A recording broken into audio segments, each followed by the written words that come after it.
အပေါ်မှာရှိတယ်အပေါ်ဆိုတာဘာလဲ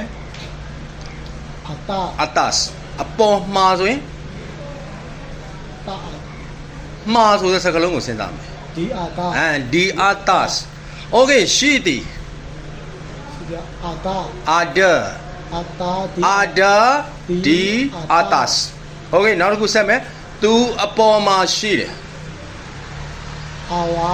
ဟေးအဝါကသူလား dia dia ata di dia dia ada ata di atas dia ada di atas သူအပေါ်မှာမရှိဘူး dia dia tada tak ada di ata dia tak ada di atas သို့မဟုတ် dia tak ada di atas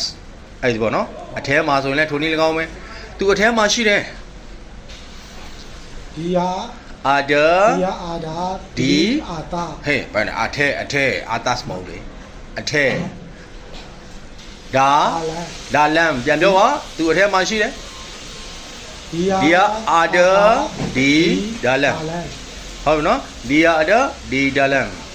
เนาะအဲ့လိုပုံစံလေးတွေပြောပါမယ် okay